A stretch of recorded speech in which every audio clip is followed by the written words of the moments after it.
Ito mga master, tingnan nyo kung anong nangyari dito sa bahay. Akala ko dati mga master yung ganito napaka safe. Kaso yun nga pala, ngayon may nakita tayo na ganitong pangyayari. Delikado pala siya pagka sa mga babae rin, no? Kasi malamang to mga master, yung buhok nito kinain dun sa loob ng ng upuan. Yan, tingnan nyo, ang sakit niyan mga master. Yan, kaya yung mga mahilig sa mga chair massage mga master, doble ingat tayo, no? Lalo na dun sa mga babae, kasi mahaba yung buhok nyo, pwedeng mangyari sa inyo yung nangyari sa kanya.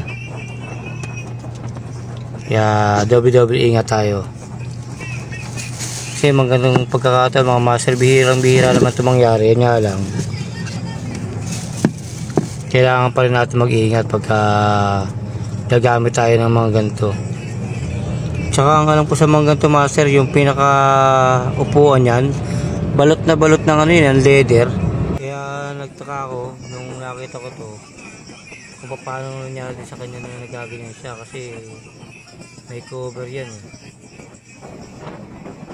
So basta mga master, pagka gagamit kayo ng ganyan, yung mga chair massage, kailangan lagi tayo magdoble ingat, no? Tingnan natin kung mayroon bang butas yung pinakaupuan, para maiwasan natin yung ganitong pangyayari. Kasi mahirap pagka nangyari sa atin yan. Una-una, gagastos tayo dyan. Kawawa naman si ate, grabe, sakit niyan. Siyempre yung pinakaanit mo yan, hatak na hatak nung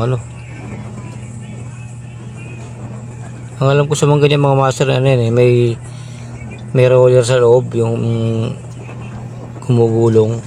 Maaring doon, no, mga master, sa mekanismo niya. Kaya mga master, kung gagamit ka na ganyan, doble ingat. Siyempre, ingatan natin yung sarili natin.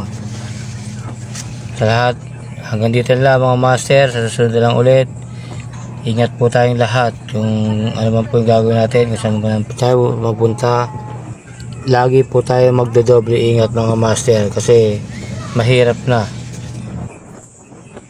Hanggang dito lang mga master, ingat kayong lahat. God bless po sa inyo.